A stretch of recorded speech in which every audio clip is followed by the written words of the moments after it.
శ్రీరెడ్డిని arrest చేశారు కదా, ఎలా అనిపిస్తుంది? మంచి పనే కదా అన్న. దానికి ఎక్కువ నోరుదులు ఎక్కువ అన్న, నోరుదులు ఎక్కువ అన్న. దానికి పైన ప్రభుత్వంలో మా ప్రభుత్వం ఉంది, మా అండ ఉంది, మాకు అధికారం ఉంది. నీకు కంపల్సరీ అరెస్ట్ చేయాలి, చేస్తారు కంపల్సరీ. నువ్వు జైలుకి వెళ్ళాలి. అరే నీకు యూట్యూబ్ ఉంది, మంచి వీడియోలు చేసుకోవచ్చు, మంచిగా ఉండొచ్చుగా. నీకు ఆ నోరుదులు ఎందుకు? నోరుదులు ఎందుకు నీకు? చాలా చండాలంగా మాట్లాడింది మా పవన్ అన్న గురించి కానీ, చంద్రబాబు నాయుడు గారి గురించి కానీ, మా లోకేష్ అన్న గురించి కానీ. ఇప్పుడు మాట్లాడి చూద్దాం. నువ్వు భయపడిందన్న శ్రీరెడ్డి.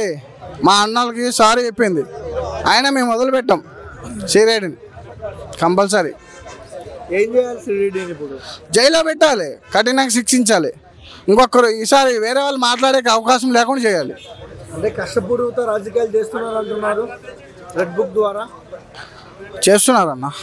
అంటే తప్పు చేస్తున్నారా చంద్రబాబు వాళ్ళు? చంద్రబాబు తప్పు ఎందుకు చేస్తారన్నా వాళ్ళకి? చేయడము అంటే ప్రవేశించాలి. ఆమె ఎలా మాట్లాడిందన్నా?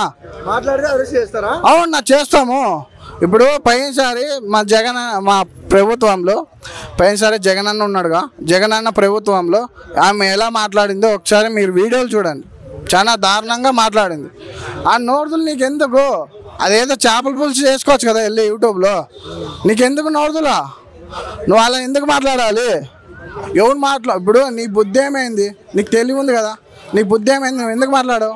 నెక్స్ట్ మా ప్రభుత్వం చంద్రబాబు నాయుడు ప్రభుత్వం వస్తుంది. మీరు చుక్కలు చూపించారు మీ ప్రభుత్వంలో, మా ప్రభుత్వంలో మేము చూపించుకుంటామన్నా. దానికేముంది? అంతే కదా.